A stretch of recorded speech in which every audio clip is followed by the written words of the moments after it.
My name is Dr. Amanda Kemp, and I'm a racial justice and mindfulness mentor. Peace and love, and welcome to this online masterclass, which is 5 steps to transform your conversations about racism, even when you're afraid to say the wrong thing. So to get started, just love to hear why you're here today, and while you're doing that, let me tell you how today's class is going to work.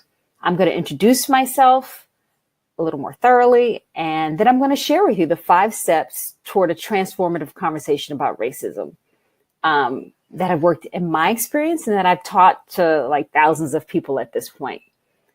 And then finally, I probably won't get to all your questions at the end, but I promise to show you how to go deeper or get more information. In fact, if you stay on through the entire session, you'll find out about a free gift that will help you to apply what you've learned in this class to your life. And you'll find out about a live Q&A call that I'm going to do. All right, so let me tell you a little bit about me and how I come to care about and teach about racial justice. Why I'm so committed to a world where everyone is included and no one is left out. So what you need to know about me is that I grew up in the South Bronx in New York City. I grew up in a primarily Black, secondarily Puerto Rican community. My mom was addicted to heroin, so I grew up in foster care.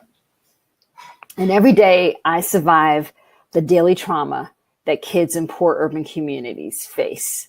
Street violence, sexual abuse, self-hate, racism in schools, drug addiction, and family breakdowns. I didn't have the tools to understand the systems that led to my personal situation, but I knew as early as junior high, my friends and I knew it had something to do with racism. So growing up, one of my favorite elders was Martin Luther King Jr. I wrote my first poem to Martin Luther King in the Dream of a Beloved Community when I was only 9. I really wanted freedom and safety and love for me and for my whole community. But how to get there? How to get there? So years later, thanks to some extraordinary teachers and change makers of the 1960s and 70s, I'm a college professor with degrees from Northwestern and Stanford University. I own my own 6-figure business, and I've shared the stage with Danny Glover, August Wilson, Toni Morrison. I know, right? Pinch me.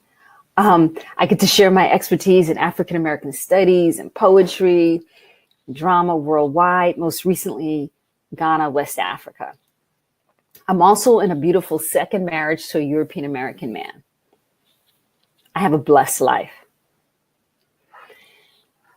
But let me tell you about my why. And to do that, I need to show you a picture.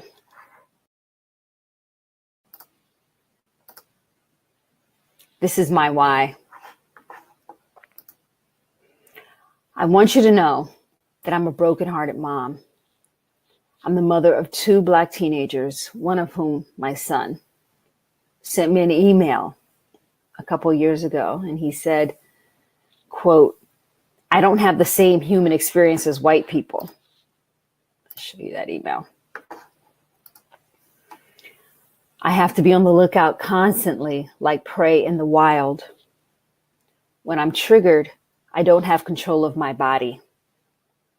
When an animal is running from a predator, it's not thinking about anything else except survival. I am 16 years old, and I know that feeling." And statistics bear him out. In 2016, 40% of the people killed by police were Black men, but Black men are only 6% of the population. So I'm here today because I want to make the world safe for my children and for other mothers' children. And that won't happen without every one of us using our voices and our power wherever we have it to have difficult conversations about racism, especially with people who don't already agree with us or understand it as a system.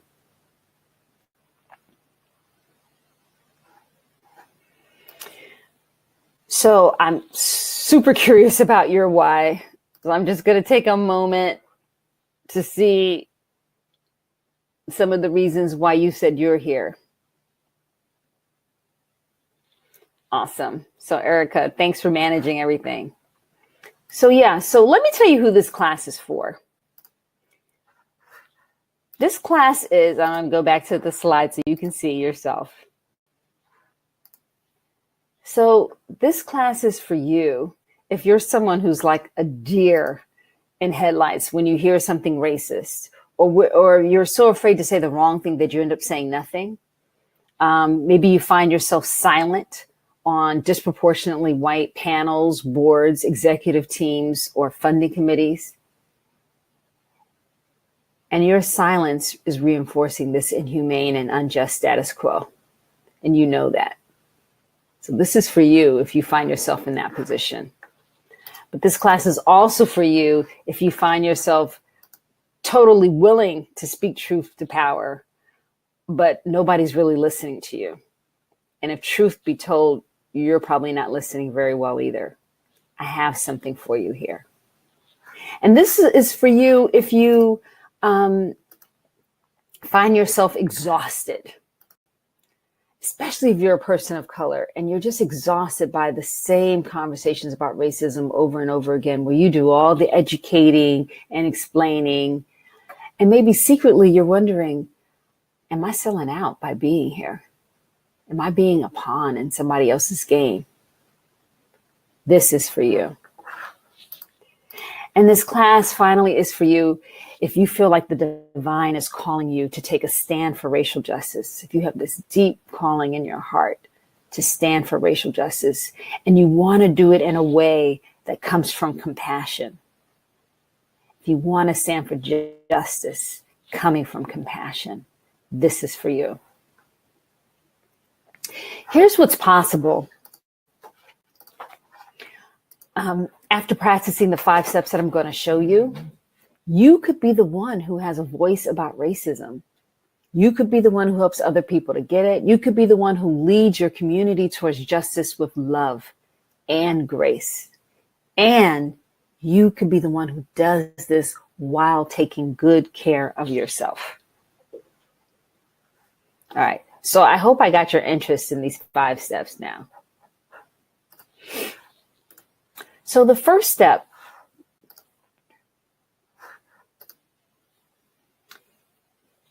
when you're having a conversation about racism is to check in with your wise self.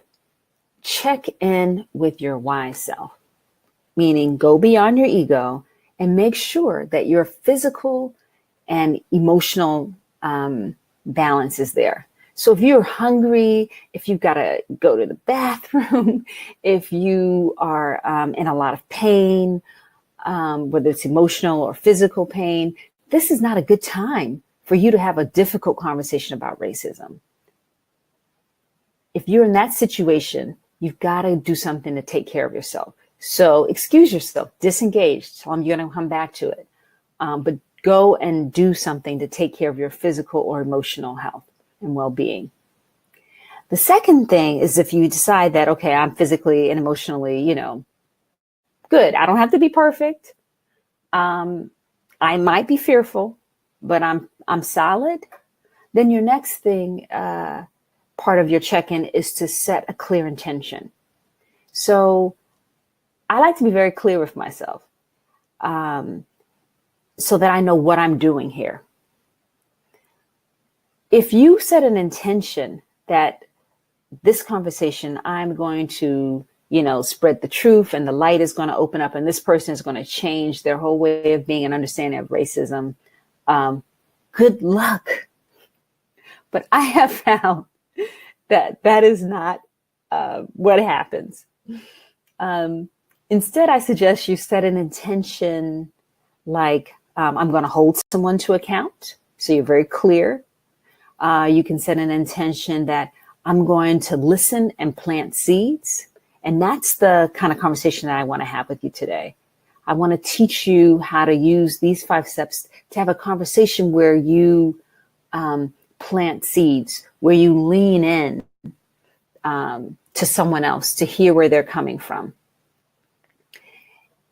This is why your emotional and physical well-being have to be pretty settled and balanced for you to be able to plant a seed or lean in or hold someone to account without slipping into an argument.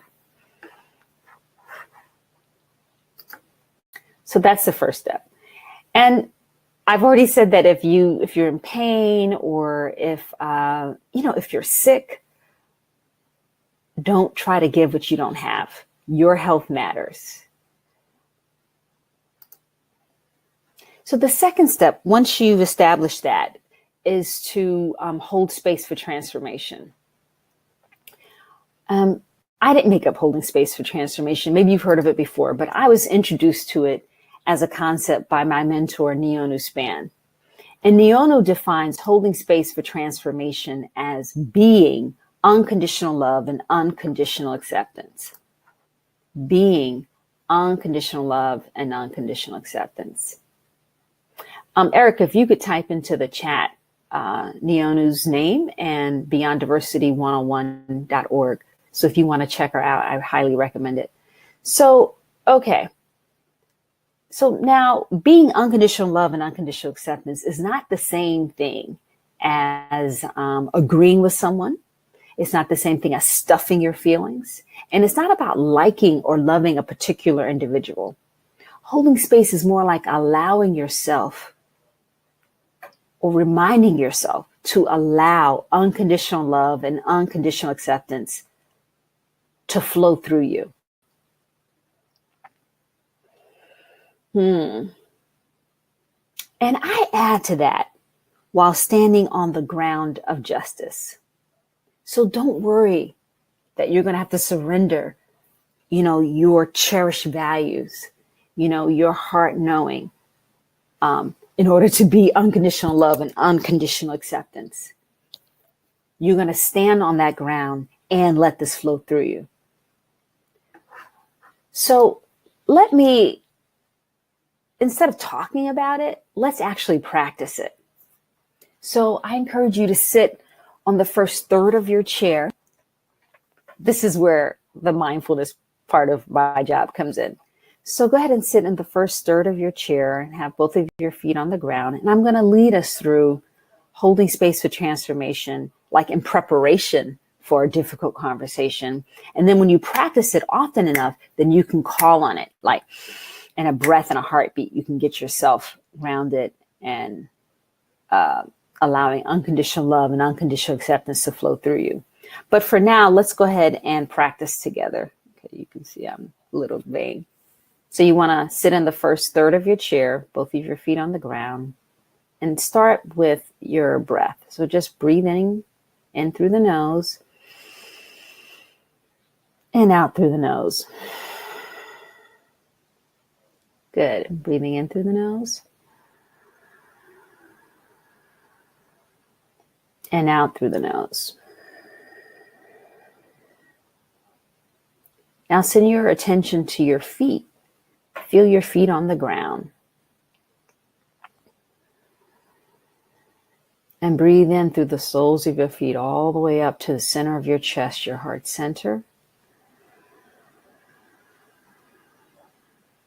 And then exhale, allowing the air to travel back down through your torso, all the way back down your legs and through the soles of your feet into the ground. So breathing in through the soles of your feet, all the way up to the heart center.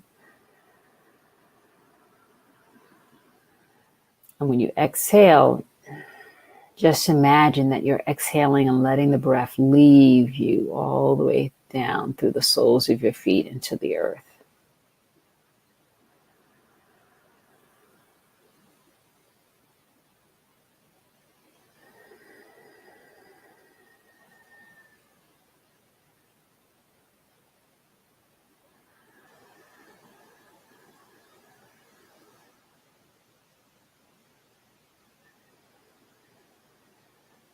On your next inhale, just imagine that as you're breathing in through the soles of your feet, you're breathing in unconditional love and unconditional acceptance all the way up from the earth, all the way into the center of your chest. And when you exhale, you're exhaling anything inside of you that's blocking you from receiving that unconditional love and unconditional acceptance. So inhaling unconditional love.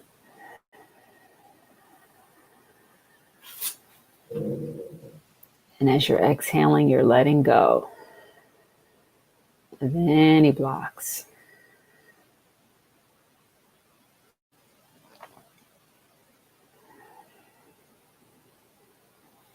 Inhaling unconditional love and acceptance, and exhaling, letting go of any blocks. Let's just breathe a couple more times like that together.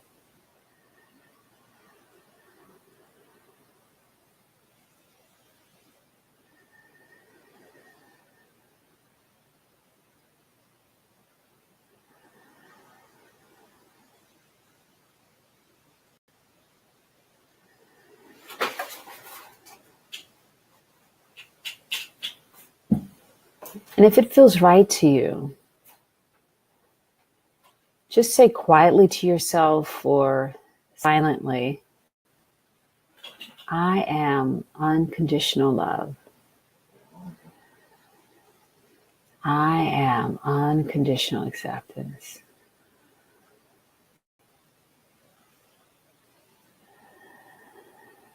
I am unconditional love.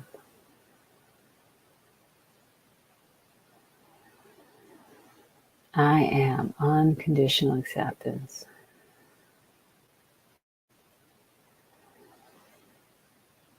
You might have your hand on your heart center while you do that.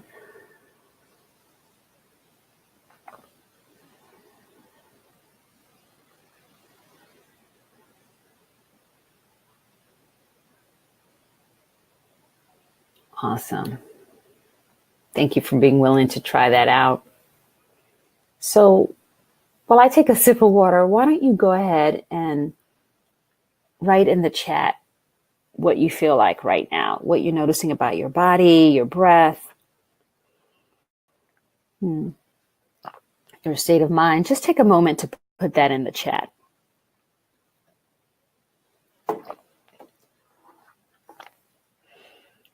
I look at unconditional love and unconditional acceptance, that practice of holding space for transformation, as a way of filling your well. And it's a way of continually filling your well, even when you're in the midst of a conversation with someone where you're giving a lot. But it's also a way to fill your well before you leave your house or when you go to bed at night. So you might be wondering, like, well, how could I do this and be in a conversation about racism? Let me tell you about a professor I used to work with, Mick. She came to me because she had had some conversations about racism that blew up in her classroom. You know, she's an English professor. And after working with me for a while, she started practicing holding space for transformation. And then, you know, out of the blue, she sent me this email. I just want to share with you something she said. She said that holding space for transformation pushed her to take the leap. And when she was leading a class discussion about the film Moonlight, she found herself really trying to send unconditional love and acceptance out to the group of her predominantly white classroom, but multiracial classroom. And she said, I feel the students were really picking up on this and holding space for transformation as we talked. And then 3 male students in her class, students of color, opened up and started to share out of the blue their own experiences with race and masculinity and sexual orientation. And she said that, she couldn't imagine this had happened if she hadn't been holding space, and if her holding space hadn't affected the other people in the classroom, so that these 3 men of color had a conversation about gender and masculinity and race, because she had been practicing holding space for transformation. So I want you to know that it's like, you know how you would eat before you might, go run your marathon? It's like preparation. And then when you get good at it, you can get your feet on the ground, send your attention to your breath, and allow that unconditional love and unconditional acceptance to flow through you and to abide in you, even when you're in the middle of a difficult conversation. So you'll see this checklist slide that I've put up here.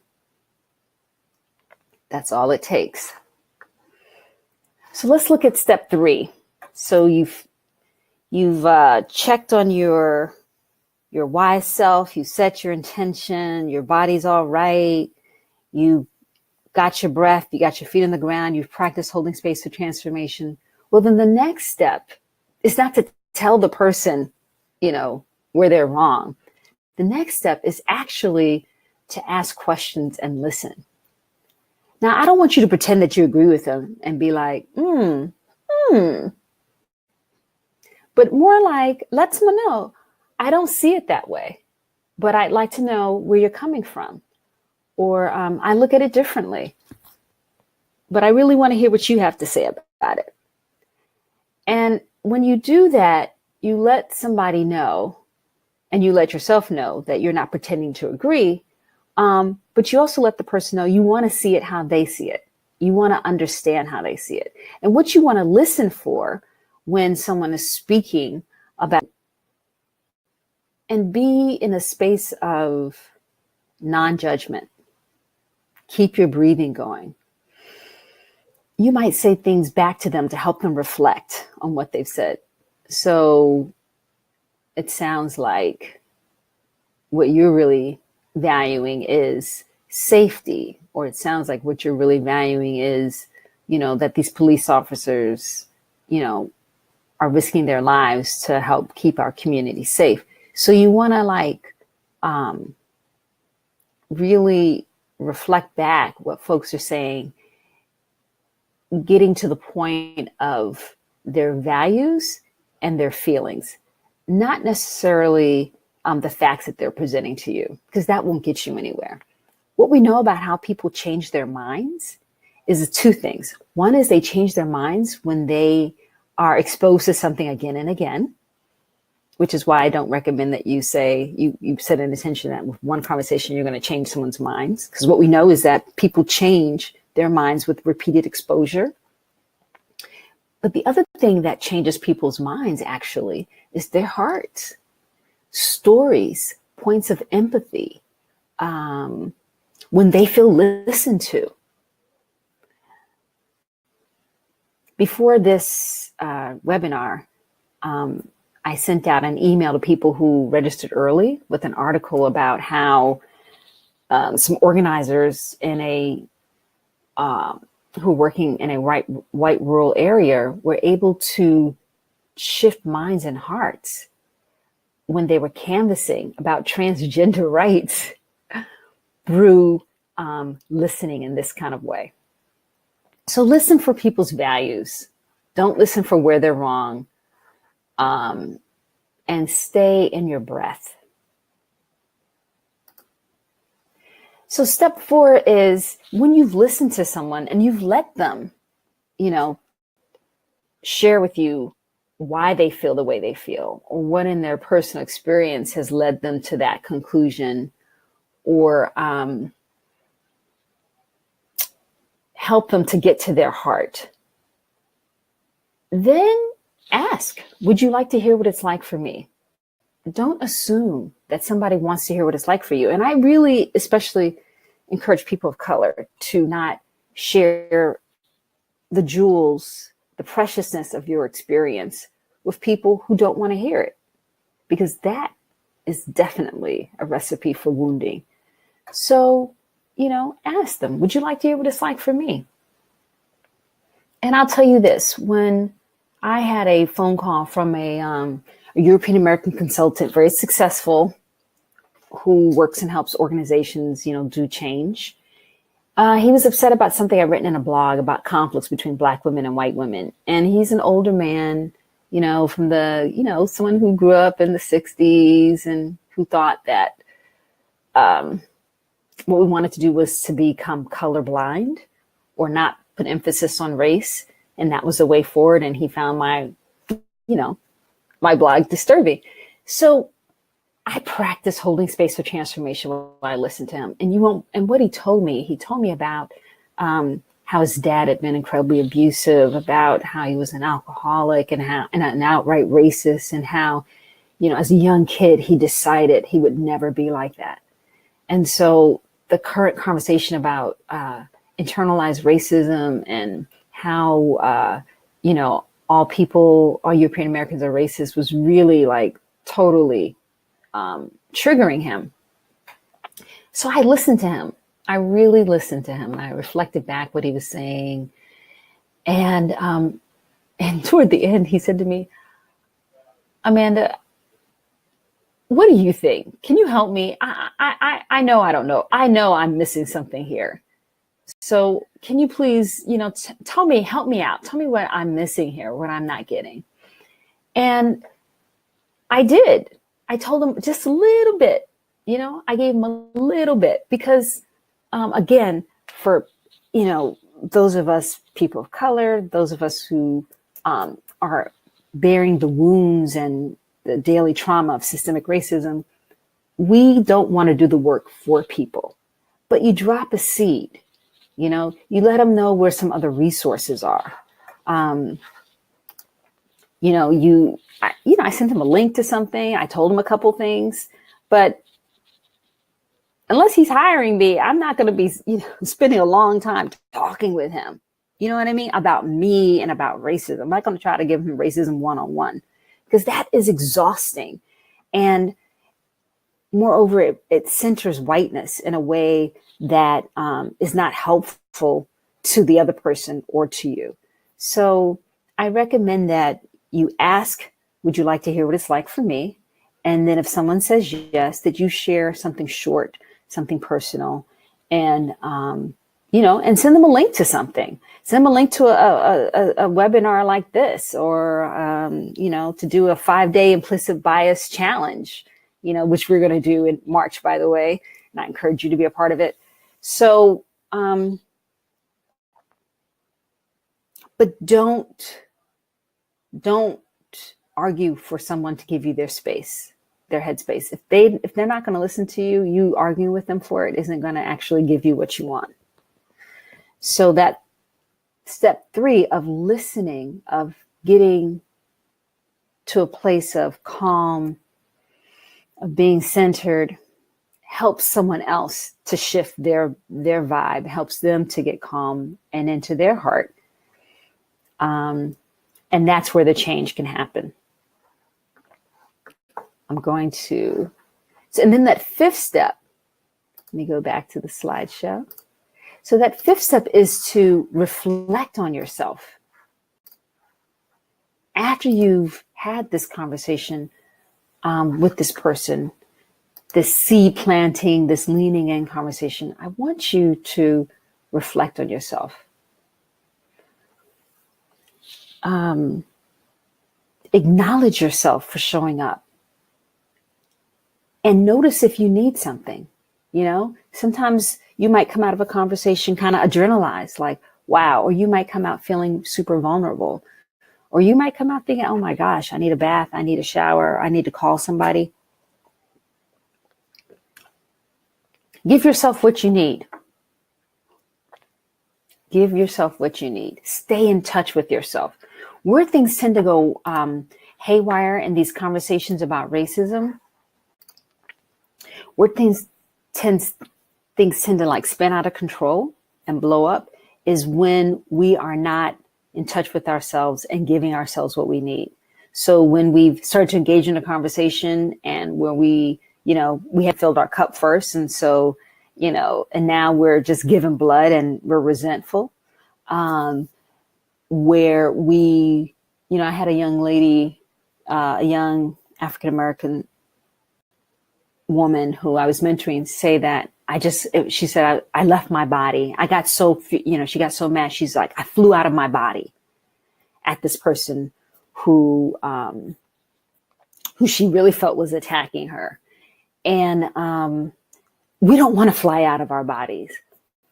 We want to stay in the body, stay with the feet on the ground and with the breath, because that's where your strength is. That's where you continue to have choice in the matter, and where you don't have this game of trigger, trigger, trigger, trigger, trigger. You know, I say to people that these 5 steps are really about when you want to have an impact more than you want to be right. When you want to have an impact more than you want to be right. If you just want to be right, then just say whatever it is that makes you right in your mind. And, that's that. But if you actually want to have an impact, if you want to shift a person, if you want to shift a group, start with this. Start with this. So, one of the other people who's mentored me and helped me to shift how I was approaching conversations about racism and doing racial justice work is Ricardo Levins Morales, who is a Puerto Rican born man, writer, or a longtime organizer, political artist who lives in Minnesota, of all places. So what's so awesome about Ricardo is that Ricardo, as someone who is a longtime organizer, says that self-care, caring for the organizer, caring for the person who's the instrument of transformation, is vital. It is not something that you can skip.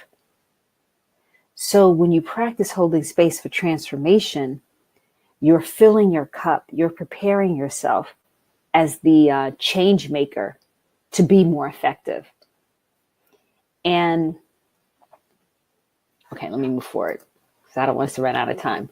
The second mindset shift that Ricardo helped me to make was to look at people as opponents rather than enemies.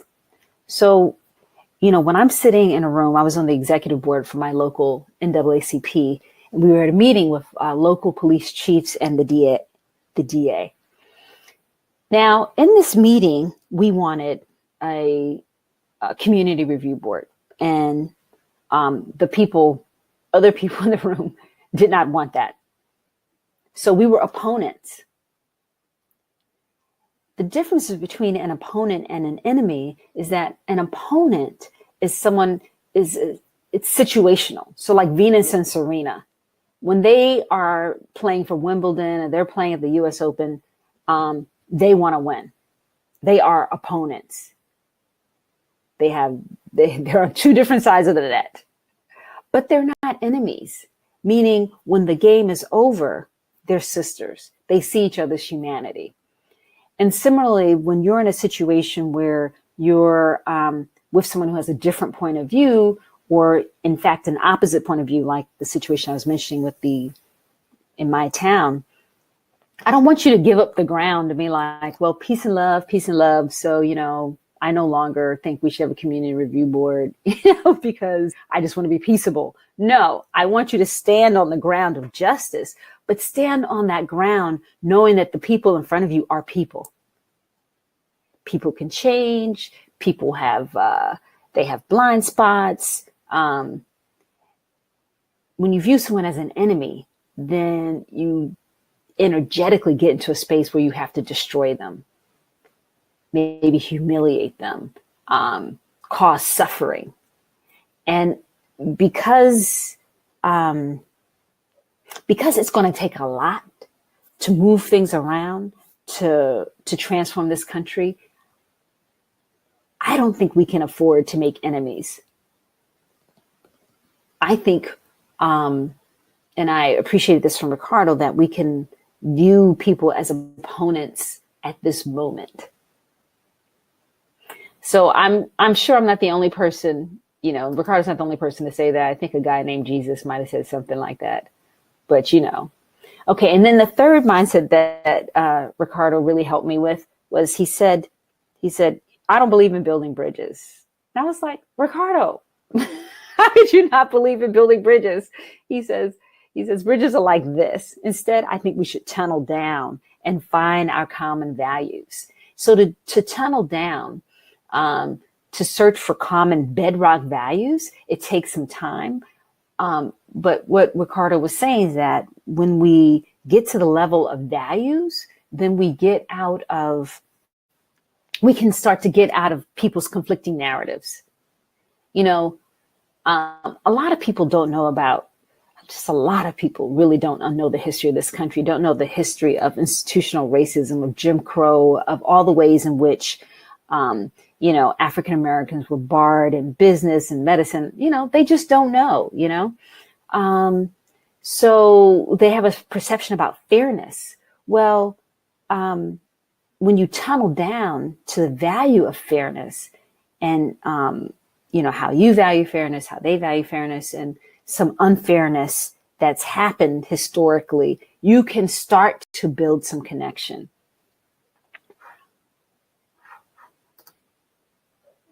So I want to take a moment to talk about why holding space for transformation in particular works, and why these 5 steps. One is because they move you out of fight and flight. So we know that when you're in a situation where you feel attacked, or where you are, feel like you're attacking someone, you're adrenalized. You're fighting, you're flighting, one way or the other, and the other person is going to react to you. But when you move out of fight or flight, you can stand your ground, stay with your breath, stay with your intention, stay with owning yourself, not being a reaction to someone else. You have power. You have power to choose.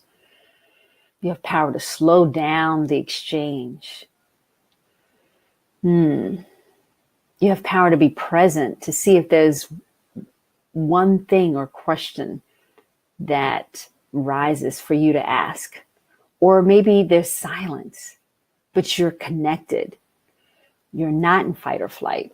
When you're in fight or flight, you're not connected to your deeper self, to your divine self, and the real power is going to come from that connection, from that opening, from being connected to your heart. And then the third thing about why this works is because, I see it as, how do we create a world of justice, of compassion, of kindness, of beauty, if we aren't planting the seeds for that in each moment? So if you don't plant seeds of that, how can it grow? If you plant seeds of denigration, if you plant seeds of hate, if you plant seeds of superiority and arrogance, that's what's going to grow. That's what you're going to get more of.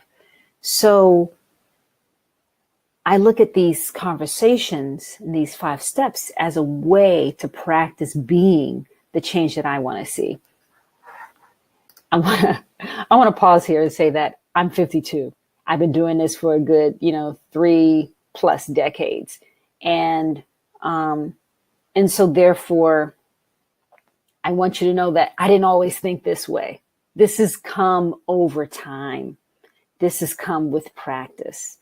And when I talk to younger people, like this one young organizer, she said to me, "Amanda, you're so peaceful."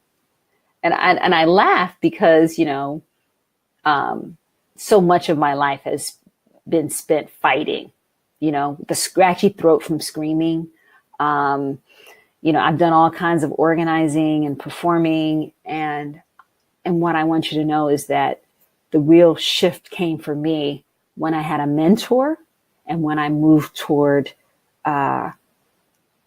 embrace the conversation of compassion to go with my activism and my justice work. So I'm moving forward because I know we have a little bit of time. So this 5th step in the conversation I said was reflect on yourself. And I said I wanted you to reflect on giving and give yourself what you need. I want you to know that another reason why I can be peaceful is because I don't engage in conversations or in work when my cup is empty. I fill my cup. And I especially emphasize this to African Americans and to indigenous, other peoples who've been colonized. Take care of yourself. Every day we're exposed to the trauma of racism. So if you aren't filling your cup, taking care of yourself, you're being battered and being depleted. So when you reflect on yourself, ask yourself, did I give more than what I had? Did I, did I disengage when I needed to? And when I disengaged, did I do something that was good for me? I want you to pay attention to your life, But reflecting on yourself, I also mean,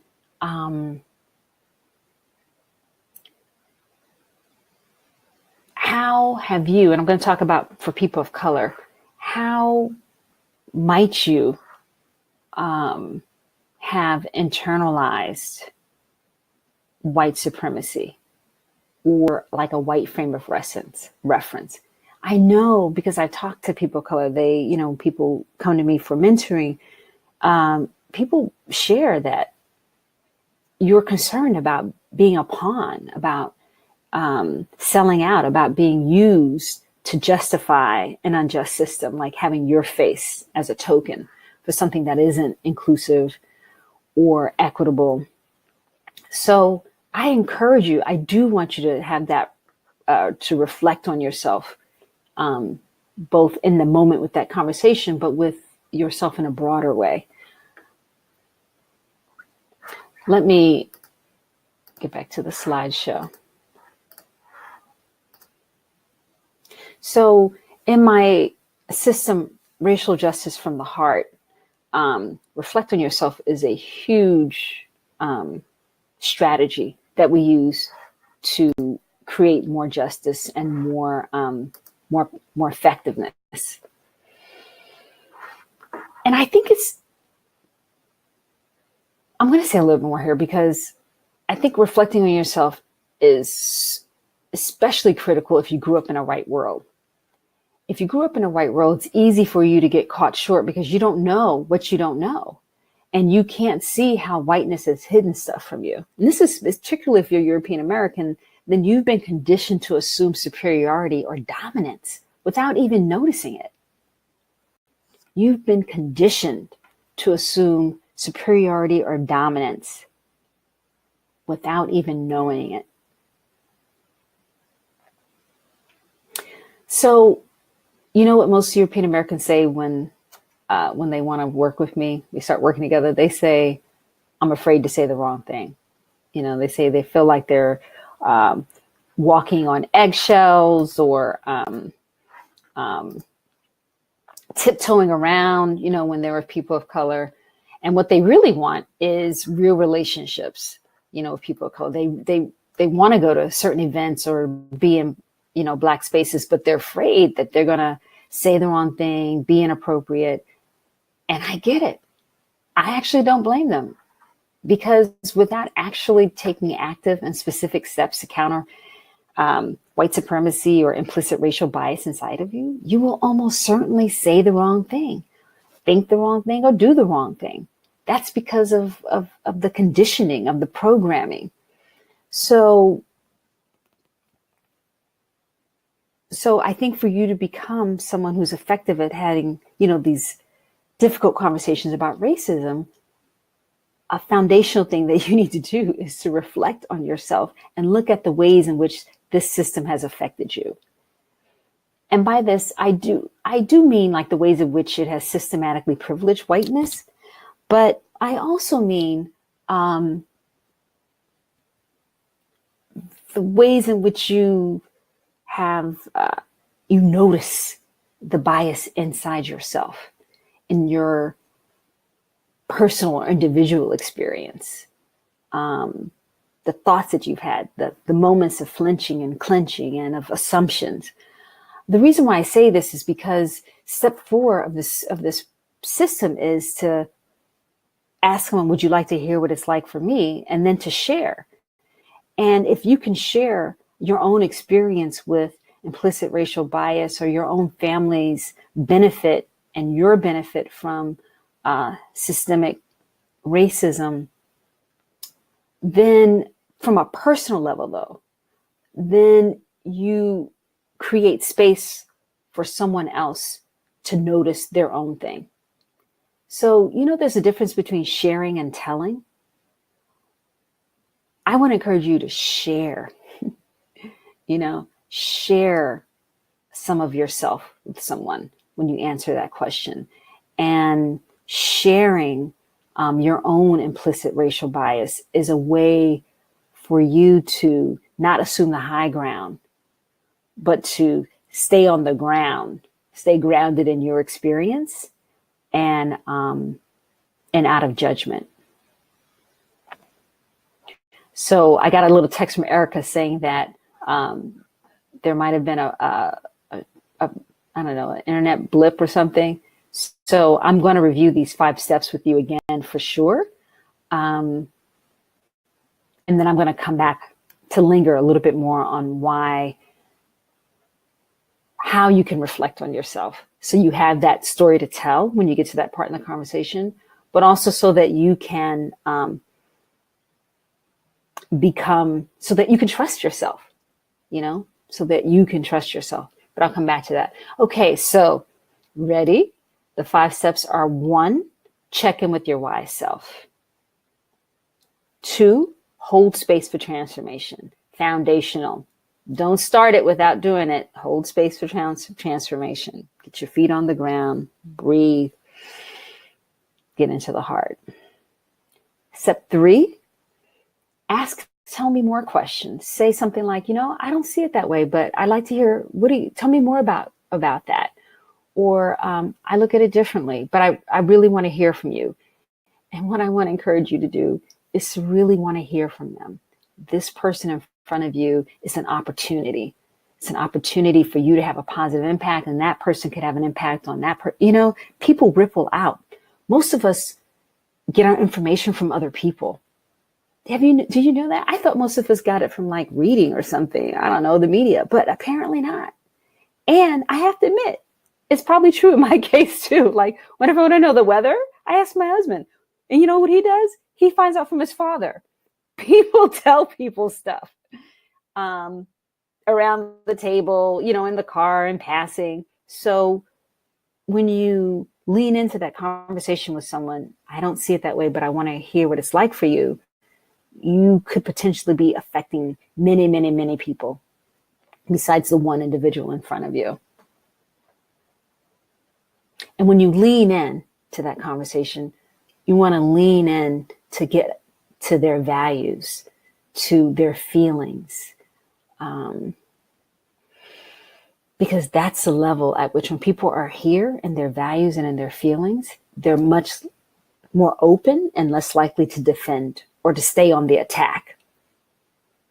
And then the 4th step is to ask, would you like to hear what it's like for me? And if someone says yes, then to share just a seed, a moment, a little bit. Don't try to do the work for them. Part of this process is for them to do some searching on their own. You can send them a link later to a great video by Robin DiAngelo. I do that a lot. You could send them to our webinar. And we're going to do a 5-day challenge to stop implicit bias. That can learn a lot about it from that. Oh, Erica, if you could put that in the chat, a link to that, that would be awesome. You can send them that. So you get what I'm saying. Don't try to overwhelm people with information. Just share something ideally personal from your own experience with racism, from who you are. And then step 5 is to reflect on yourself. And the reason why I'm coming back to reflect on yourself is because when you do that work, then you have lots of stories to share, and and when you reflect on yourself in the way that I promote, which is with compassion and self-compassion, then you don't have to be defensive about somebody else finding out about your imperfection. Know what I mean? You can be a human being who's on the path to create a more, you know, a better community, you know, or a country that works for all of us, or whatever your words are, you know, whatever you're about.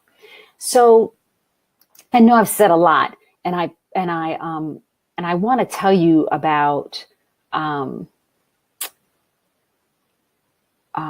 something that I've created for people who have taken the time to be in this master class. I want to actually help you to reflect on yourself. I'm calling this a reflect on yourself breakthrough session with me, and it's at no cost. And the whole purpose of it is to help you move from feeling guilty or overwhelmed or stuck to actually being able to take at least one positive action that's going to move you forward, and whatever community or, you know, church or organization situation you find yourself in. So I'm calling it a reflect on yourself breakthrough session because it's an opportunity for you to reflect on yourself. What do you need to shift about you so that you can have the positive impact that you want to have wherever it is that you're planted? Let me see. I'm going back and forth with my slides. I think I'm doing a pretty good job. So, okay. So the reason I put this slide up here is because this is not work that we can do effectively and wholeheartedly if we do it by ourselves. Reflecting on yourself, having these difficult conversations about racism really takes community. Like, I wouldn't have the capacity that I have today if I didn't have a Black woman mentoring me. You know, one of the beautiful gifts that Nyanu gave me was she asked me, well, what's your part in the situation? She asked me to look for my power. And she taught me to look with compassion. So that's what I do. I want to use this breakthrough session as a way to help you look honestly with the context of compassion. And my belief is that as we all develop deeper and deeper wells of self-compassion, we can see more and more clearly where we are, you know, imperfect, where we have to grow, but also we can treat other people with compassion and some humility, knowing that we ourselves are in the same boat. Maybe we're a little further along, we've had different experiences, so that we can see more broadly, but we've all been brought up in this soup of white supremacy and institutional racism. So we all have some work to do. So I encourage you to, you know, to apply for this free session with me. And I just want to be straightforward and transparent. So I'm a racial justice and mindfulness mentor. That's what I do for a living. And so I value the work that I do. I tell you what it costs. I tell you what the value is. And so I value this at like $500, but that's not what I'm not asking you to make a monetary exchange with me for this. There are some catches though. Okay, so the first catch is I looked at my schedule for the next couple of weeks. I have 9 spots. So, and I'm going to do it on a first come, first serve. For the first 9 people who qualify, you know, you're going to get the spots. I will keep a waiting list. But you know, that's just real. I do have these limitations on my time. So this is a gift. And I think the big benefit of being able to reflect on yourself and have a breakthrough is you get support and you get accountability. You get compassion and you get that mirror reflecting back to you. Yeah, and I think that's invaluable. So I said you have to qualify. So since I can't see everybody, okay, here's what you have to do to qualify. First of all, you have to have a deep calling for racial justice, like deep in your heart. Number 2, equally important, you're ready to do your own work. You're ready to actually look at what is my part. You're ready to see what do I need to change about myself. You're ready to be honest. You're not like, you know, defending or, you know, upfront. You're ready to be honest and ready to do your own work. And you want to know what it's like to work with me, because it'll be a one-on-one session. So yeah. And you're ready to invest your time, your energy, your money in yourself and in your self-care. I think I need to say that again, because sometimes we get confused that because we care about our community so much that it's selfish to invest in ourselves and our self-care, to invest in our development, our leadership development is actually helping you to help your community. Investing in slowing down and reflecting back on what you've been through, what's happening, what your choices are. It's like making your impact bigger and better than it would be if you were just like boom, boom, boom, moving from one thing to the next. And also, honestly, like I said earlier, I've been around doing this for over 3 decades. You cannot sustain it if you don't have reflection built in, if you don't have loving, compassionate reflection happening. You cannot sustain it. I've just seen it so many times. I've seen so many, women of color just completely blow up, burn out, get sick. And I don't want that to happen. I don't want that to keep happening. And then finally, you promise to honor my time and show up for the session. You promise to honor yourself and show up for the session. If you apply and you're one of the first 9, you're actually going to do it. So, okay, let me check my notes. I know I've been putting down a lot.